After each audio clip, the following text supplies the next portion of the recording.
So basically now I have to switch to English because no German, no German for me. But because we're going to have the next talk in that language. I'm going to introduce the first special guest today. He teaches at the University of Angers, France. He's written a number of books, among which there are German names, so I should probably The Ethics of Money Production, which is in English and it's okay.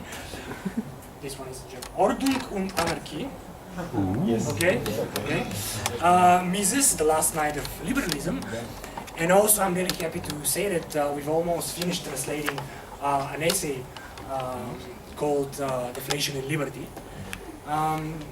We're going to publish it on our website very soon. He also, our guest today, he also is one of the stars of the Mises Institute in Europe. And he's the director of the Austrian Research Seminar in Paris. Ladies and gentlemen, I give you your Hülzman.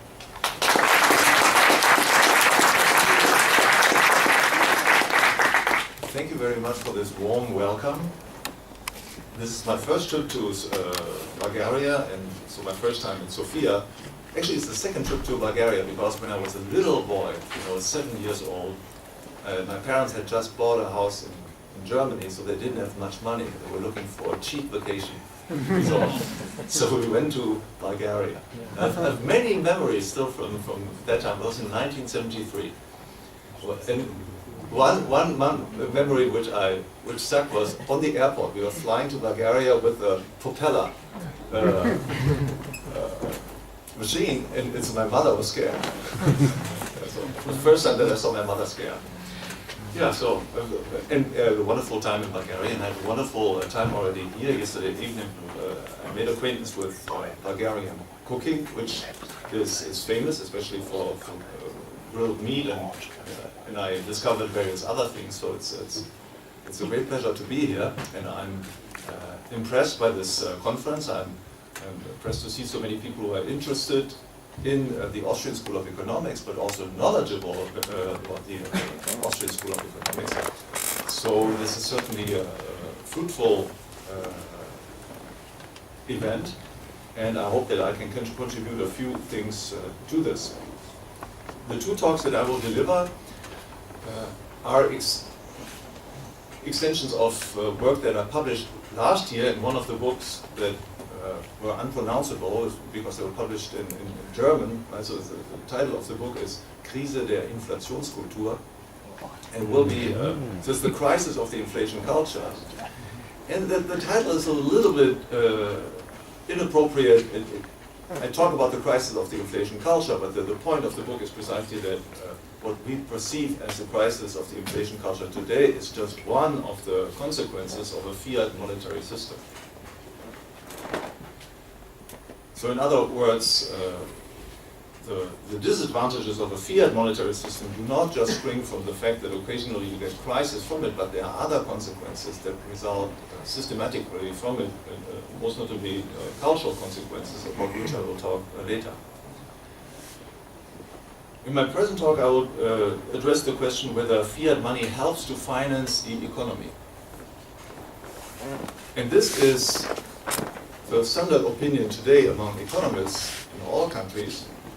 Most economists, as you know, are strongly influenced by Keynesian economic ideas.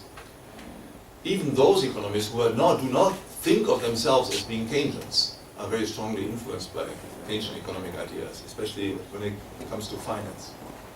It's a little bit, so Keynes had a very pervasive influence, just as Marx, for example, had a very pervasive influence. So few people would today call themselves Marxists, but most people who think about the economy have adopted or accepted some basic Marxist hypothesis. For example, that there is within the market economy a basic tendency toward the concentration of incomes and wealth, toward the concentration of industry, and so on. One contribution of the Austrian school in the past 20 years, and actually this remounts to Ludwig von Mises at the beginning of the 20th century, was to show that what the Marxist things are consequences of a free economy, that is, of capitalism, are in fact consequences of government interventions. As there's no tendency toward the concentration of firms, and no tendency toward the concentration of wealth in a capitalist system, but there are such tendencies in an interventionist system. Yeah, I refer those to you who want to read more about this. Have a look at Hans Hermann Hoppe's essay on Austrian and Marxist class analysis, a very enlightening essay written in the 1980s. So the basic Keynesian views that are accepted even by those who would not call themselves Keynesians all have to do with the role of spending, that is, of monetary exchange within the economy.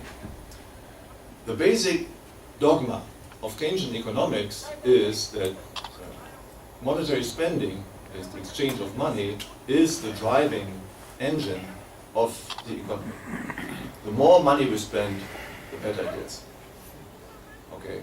Now, if you look at, if you just take this assertion, you'll find that most people, even those who would call themselves monetarists or sometimes some other school of thought, they actually believe that that's true. The more money we spend, the better it is. And of course, consumer spending has a particular significance because all spending by firms is ultimately geared toward consumer spending. Right? If I create, let's say, specific tools that I sell to other firms, well, these firms can only pay me money because they themselves ultimately are being paid by consumers. And so therefore, the very strong focus on consumer spending and spending in general. And related to this is occupation by Keynesian economics, or the concern about money hoarding. Right? So about the worst thing that can happen in a market economy is that people start to hoard cash rather than spend it. This is very, very bad. Right? Then the economy turns into a vampire economy, right? You have all these cash hoarders and they're sucking the blood out of the economy. The economy is paralyzed and then implodes. So we need to do something about this, and of course we have found a solution. We have found a solution in the way that we've created fiat money. Fiat money can be produced at will, and fiat money can be produced to such an extent that we always have a constant positive price inflation rate. So of course we do not want to have an inflationary contract, a 20% price inflation rate per year, or 50% or 100, and sometimes of course it happens, but we think we're very moderate or conservative, so we're aiming at 2 or 3% inflation per year. And a 2 or 3% inflation per year, this is very stable money according to the Keynesian viewpoint, also according to the monetarist viewpoint. But it has the very beneficial effect of discouraging hoarding. If you hoard money, if you have savings that you keep in your pocket for 20 years, and for 20 years you have a 2% price inflation rate, then the 100 euros that you put in the first year in your account or under the table or under your mattress or wherever you hide it, will have just 50% of its purchasing power left after 20 years. So this is not a good way to save money. So what do you do then? Well, you spend. Now this is not an accident. Right? This is not an accidental consequence of the fiat monetary system. Fiat monetary systems have been created with the intention of discouraging hoarding and with the intention of encouraging spending.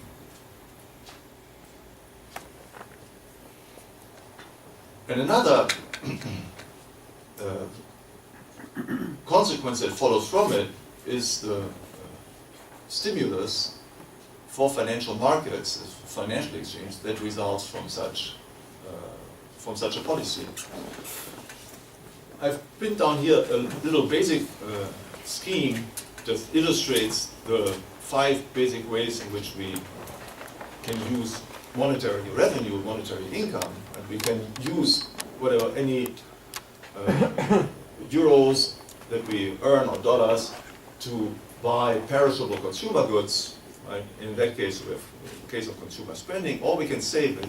Saving can occur in the form of cash holding. We simply keep the money. Or we can use the money that we do not spend on perishable consumer goods to buy other things. There are basically three types of other things. Either we can invest the money in our own firm, and so we hire employees, we rent office space or whatever, we buy raw materials, we buy tools and so on. So this year we buy factors of production, or we buy durable consumer goods, washing machines, cars, and also real estate. There's a very strong investment component in this. Or we buy promises of future payments. Promises of future payments are financial claims, financial entitlements, whether it's stock or credit instruments, whatever. It's promises of future payment. So according to, if we discourage cash holding, we discourage all forms of spending, increase consumer spending, but also increase exchange. Now this, of course, is not for everybody. A few people are entrepreneurs. And so, as a matter of fact, then most people would choose to buy more real estate and would choose to buy more promises of future payments. So financial markets develop at the expense of cash holding. Now the benefits of financial markets, according to current Keynesian dogma, is not that financial markets encourage savings. Savings would be dubitable, doubtful advantage for the economy, because after all, from a Keynesian point of view, investment spending is likely to be irregular. It depends on the animal spirits of the entrepreneurs and of all private people, right? So you need the sober, rational, far-sighted people in the government to direct investment spending. So for the private sector, by and large, you can have them spend money on consumer goods, that's fine. But you need to watch them once they set out to invest money. Right? So therefore, financial markets, well, we do not really want them to create more savings, but we are happy that they collect all the money that otherwise would be hoarded and then make sure that the money will be spent on other things.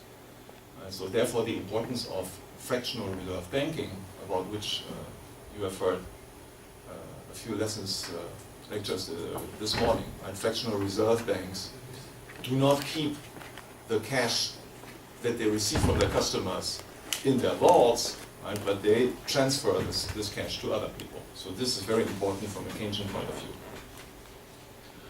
Okay, so what would be, in contrast to this, the Austrian point of view of finance? And how does the critique of fiat money translate in the field of finance?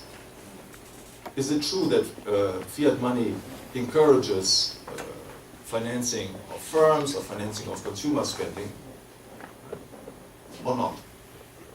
In order to address these, I will very briefly talk about the definition of finance. What is finance? And here Austrians have something to say that is different from the usual line that we find in Keynesian thought.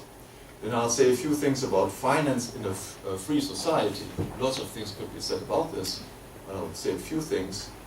And then turn to how finance is modified under the impact of fiat money. Okay, so what is finance?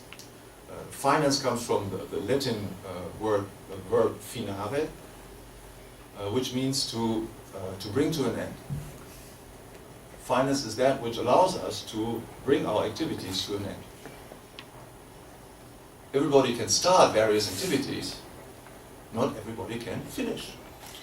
So this is, of course, something that all students have to think about every day, right? Don't dissipate, right? Focus on what you have to achieve so that you can get to the end, that you really achieve, not only start.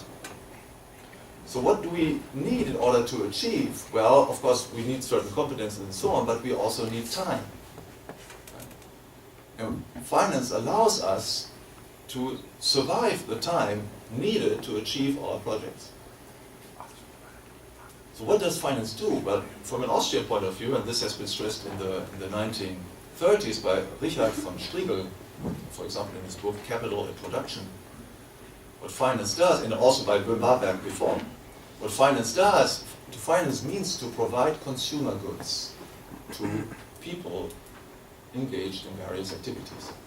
Not necessarily investment, so firms and so on, but also households, right? So a household, by taking out a consumer credit, buys time to pursue various activities and increase its activities beyond what would be possible without that finance. So to finance the human activity means to provide consumer goods necessary to keep the human persons involved in this or that activity alive, and alive even comfortable. That's the meaning of finance. So finance, therefore, is an eminently human category. We do not need to finance machines. We do not need to finance houses. We do not need to finance cars. What we do need to finance are the people who produce houses, and the people who produce cars, and the people who keep arable land that we use in agriculture, they keep it in shape. That's what we need to finance. There are always people. It's never the things themselves. A piece of land doesn't need finance. It's just there. And of course it will deteriorate from the human point of view, from the point of view of our values. It will lose its quality if it's not being taken care of, so it does change. But the piece of land itself does not need to be financed. A house does not need to be financed. The house will eventually collapse if it's not kept in shape, but the house itself does not need finance. We need finance.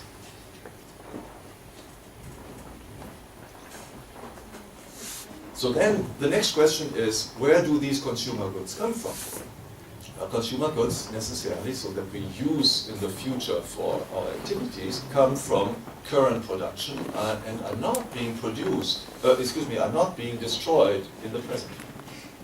To consume means to destroy. If I consume a banana, well, I destroy it. That is, of course, materially, right? It doesn't disappear, but it's transformed into a state that is no longer valuable for us. Same thing if we just consume a car, we're destroying the car. Right? We're consuming it very long, but ultimately we're destroying it. Transforming it into a state of affairs is no longer valuable to us.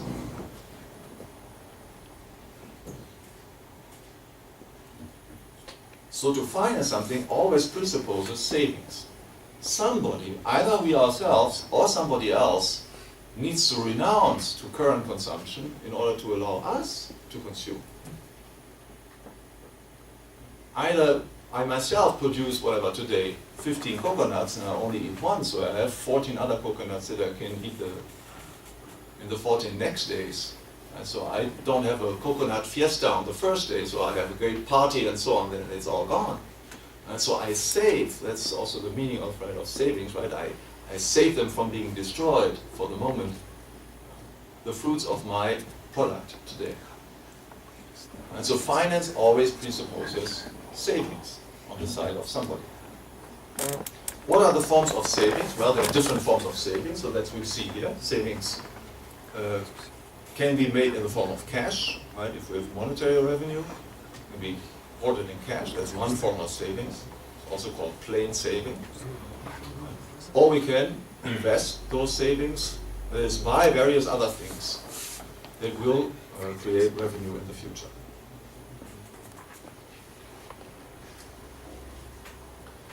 Okay, now there are two particular features of the Austrian perspective on of savings and finance that need to be stressed. The first one is that, contrary to what most Keynesian economists think, financial markets do encourage savings.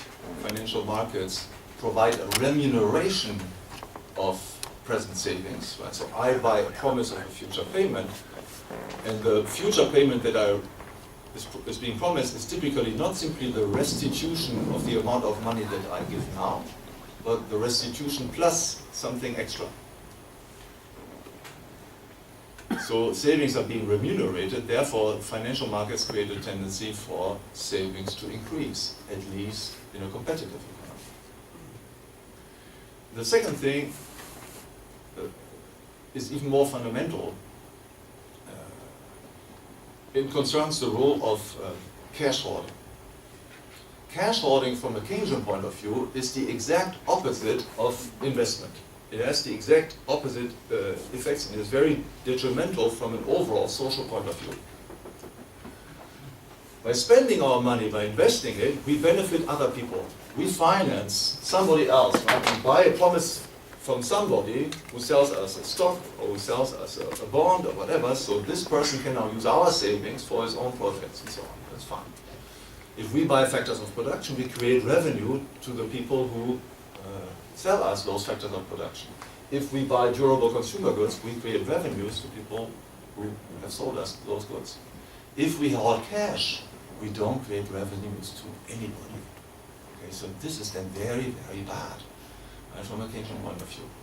But if we look at this more closely, we see that, in fact, cash holdings have exactly the same functional role within a market economy as financial markets. Through cash holding, I do finance other people structurally in exactly the same way as I do finance them through financial markets. And this is a particularity of a monetary economy. It does not hold true if we save, let's say, in the form of, if I save my coconuts. The coconuts that I hoard, that I stockpile, are not available to anybody else. That's correct. But you cannot generalize this argument to cover money. Money is different.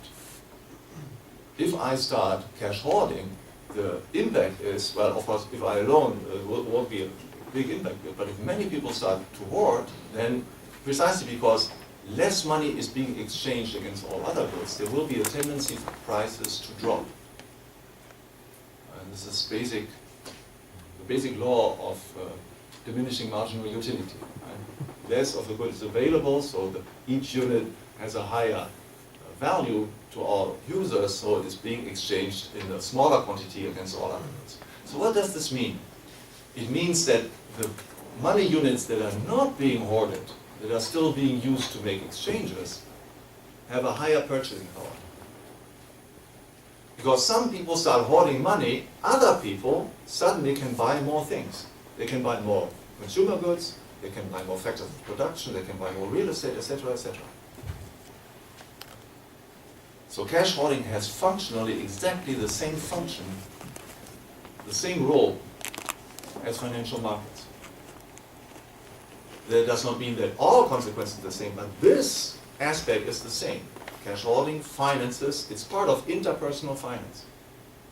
Even if my intention is, well, I just want to have the money for myself, and then want to deprive you from using it. In a monetary economy, I cannot. Right? Even if this is my intention, that's not the objective consequence that follows from my action. The objective consequence is that other people will be able to buy more stuff. So it's if I had given them a credit, and the charm of this is, of course, there is no contract, there is no credit. Nobody owes me anything. So what are the true differences between financial markets and cash holding? Well, there are two related differences. Financial markets allow us to focus the benefits of our savings on certain people. If I'm holding cash, all prices will tend to drop to various extents that do not depend on me. It depends on the elasticities of supply and demand on various markets. So nobody knows exactly which prices will drop how much. I cannot pick the winners. It's impossible. But if I go through a financial market, I buy a promise of a future payment and say, you will get my savings. So I have the advantage to discriminate. And the second related advantage is that I am likely to earn revenue out of this. Somebody might promise me to pay an interest rate or to share dividends if I buy stock.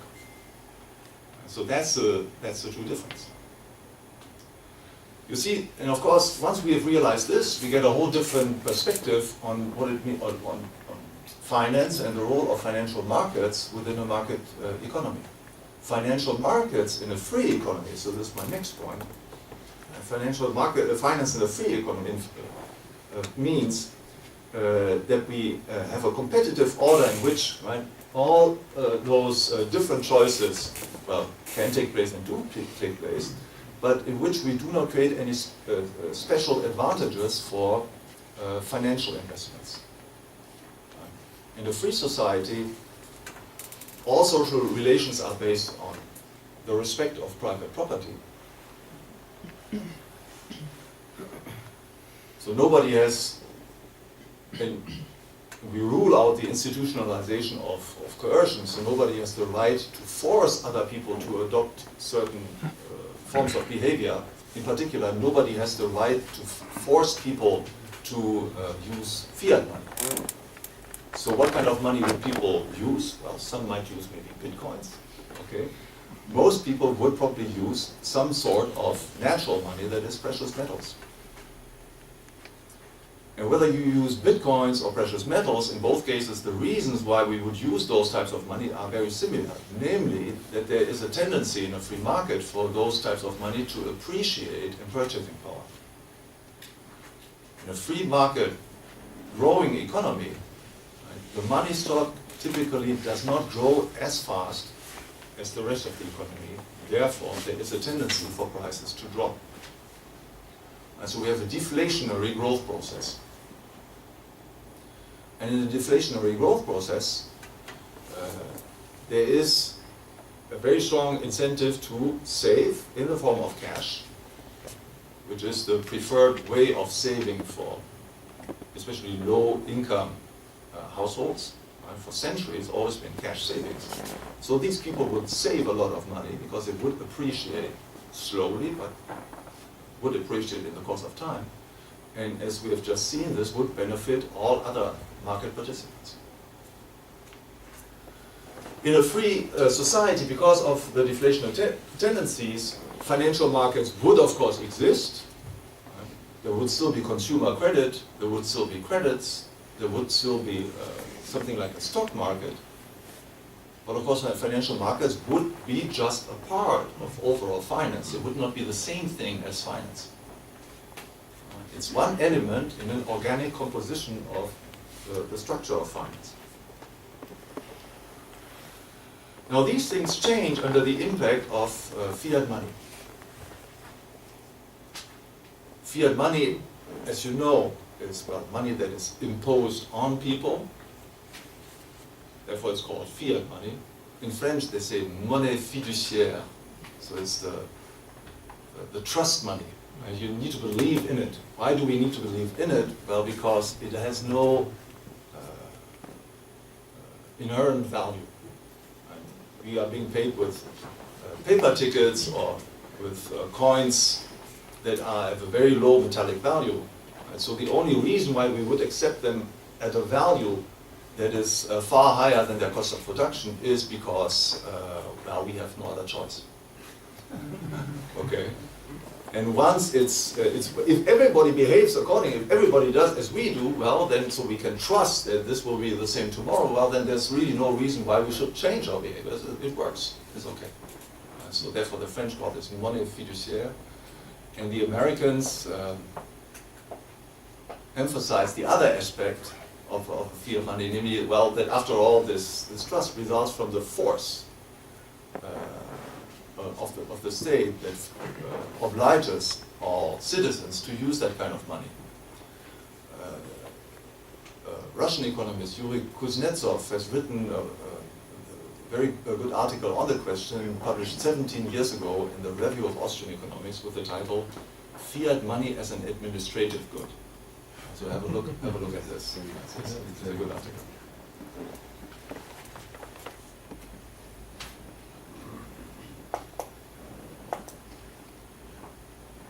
So fiat money is a money that is forced on us, and the reason why does the government force us to use this money? Well, because it is a kind of money that can be produced at will, and therefore in much greater quantities than a natural money could be produced. And especially the producer of this fiat money, that is the central bank, can pick the winner anytime. So it can pick the first user.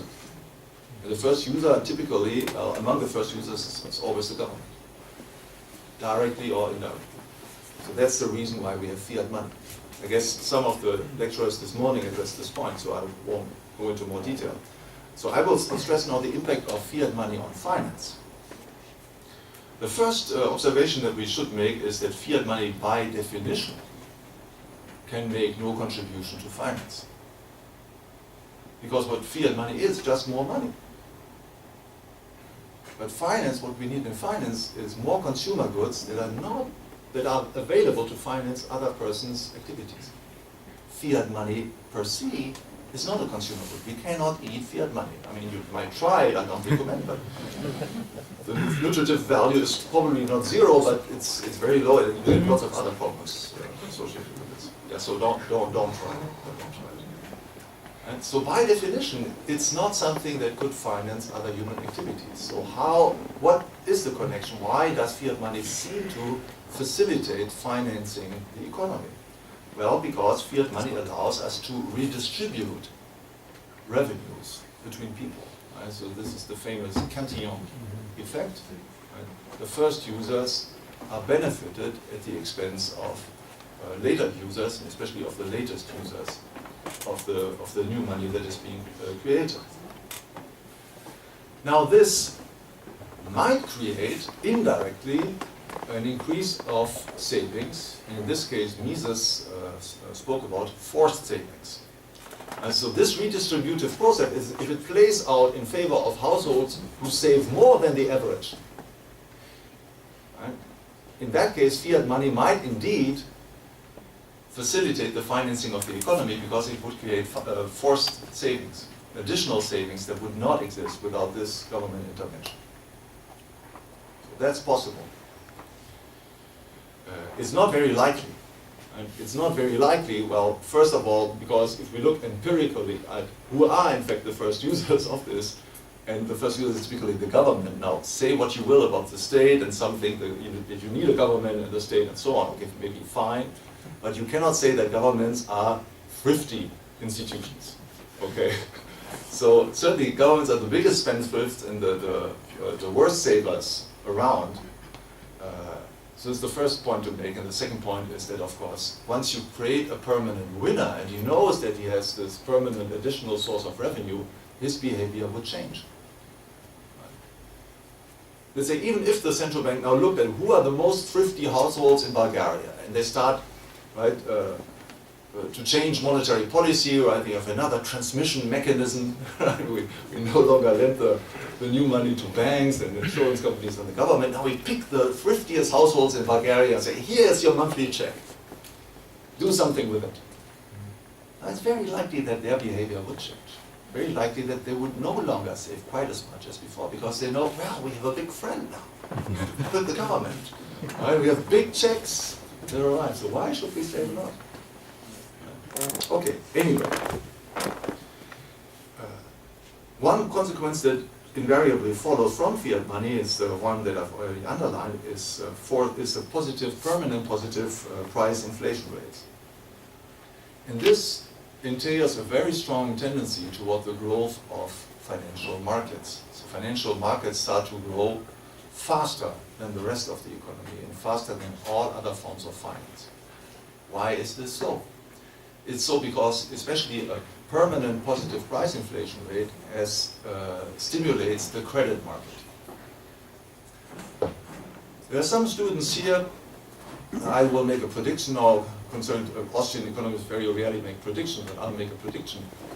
Once you have your diploma, you get out of this school and you start working, one of the very, very first things you will do is to take out a credit and buy an apartment or buy a house. And the older guys who are like me and so on, right, they've all done the same. I mean, there are always exceptions, but most people do this. Have you ever thought why this is so? Why don't we just stockpile cash and then buy a house? Why don't we first buy, we first save and then we buy the house? And the reason is, of course, yeah, we've already given the reason. If we stockpile cash, well, we will save until the end of our days and we still don't have enough money to buy the house. So in a fiat money system, it becomes rational to go into debt and to buy durable consumer goods or to make investments because they will appreciate in the course of time with the general inflation.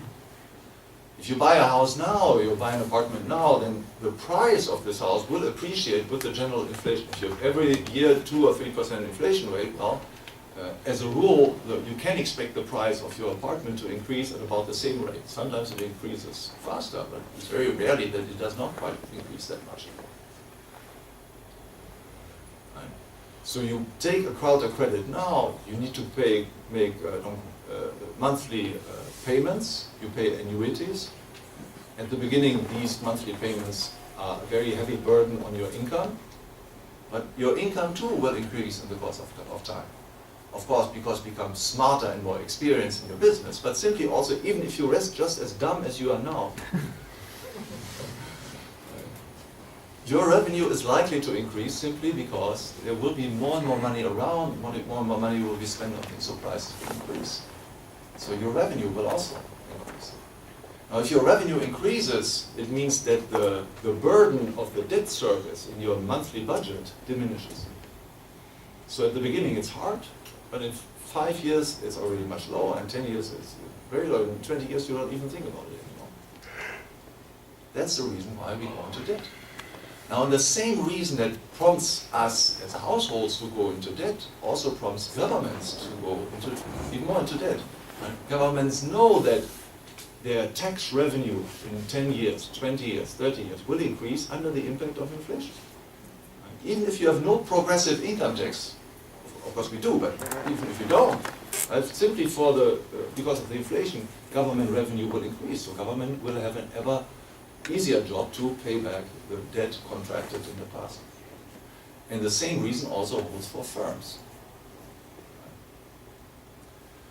So there's an incentive to increase the supply of promises of future payments on the credit market, but there's also, under a fiat money system, an incentive to increase the demand for such promises. Why is that? Well, because that's a rational alternative toward cash holding.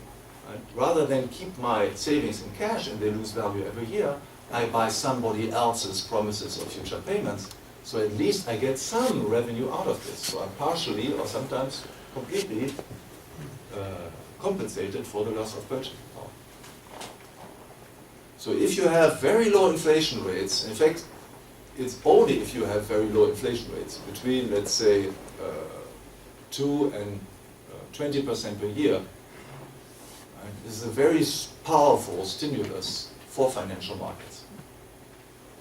And that's what we observe in practice. We have various experiments with fiat money within the past 150 years, with also always some return to what a gold standard. But the general tendency was for the monetary system to become ever more expensive, expansionist, and for a positive price inflation rate to become permanent in the 20th century, all countries. And especially strong so since the abandonment of the Bretton Woods system in 1971. So what you observe throughout all the 20th century, and in some countries this tendency is even older, is an over-proportional growth of financial markets. Now again, so what's the Austrian take on this? Well, the Austrian take on this is not per se beneficial. What we here get is a restructuring of finance to the benefit of financial markets, and of course of financial market intermediaries, at the expense of other forms of savings, most notably cash holdings, that would be much more important, although I couldn't quantify this, but they would be much more important under a natural monetary system. So restructuring of finance. What about the overall real volume of finance? Well, the overall real volume of finance, of course, likely to decrease, even though the quantitative expression, the numerical expression increases, but the real volume of finance diminishes because savings are likely to diminish. If it's no longer worthwhile to hold cash, you will choose either some investment or you will choose to spend your money on consumer goods now. Not all people choose an investment. And so at least some of the savings that would have been saved in the form of cash are no longer saved at all once this alternative is no longer available. Because not all people trust banks, and not all people like financial intermediaries. So they go ahead and then they buy whatever, a boat or a washing machine, or they make longer vacations and so on. And fiat money as the general tendency to discourage savings, and thus to undermine the productivity of the economy in the longer term. Now, of course, this does not mean that there will be no more savings and that savings might not even increase. Right? We have here a counterfactual argument. Right? What we always say is that under the impact of the fiat money system, savings will be lower than they would have been. That is, that they would have been if we had not had a fiat money system. You might still have an increase of the savings rate, but if you did not have an increase of the, if we did not have a fiat money, the savings rate would have increased even more. In actual practice, what we observe is in the US, secular decline of the savings rate, and savings have even become negative in various years within the past 20 years in the United States. So the United States, for a very long time, the richest country in the world, lives at the expense of the savings of the rest of the world. That is also the savings from citizens of countries that are way poorer than the United States. That's a very paradoxical situation. But it's a situation that results from a fiat money system. Okay, so I'll stop here. Right? So the overall conclusion is, of course, the Austrians are right. And the basic error of Keynesianism that we highlight when we're discussing aggregate production also can be translated into the analysis of finance within the economy. Right? It's wrong to associate finance exclusively with the spending of money, right? And with exchange. Right? Finance can most notably also occur from this very unexpected side, which are cash holdings. Cash holdings have various advantages that I didn't spell out in any detail. Again, I said it is the preferred form of savings of poor households. Why do poor households like to save in cash? Well, because they don't trust their banker. And if we learn something from Austrian economics and from experience, because even if you haven't studied Austrian economics, you just need to look out of the window and read the newspaper and so on, there are various reasons not to trust bankers too much. Right? And so hoarding cash makes you autonomous. There's also a political dimension of this. And this autonomy is taken away by a fiat money system. Thank you for your attention.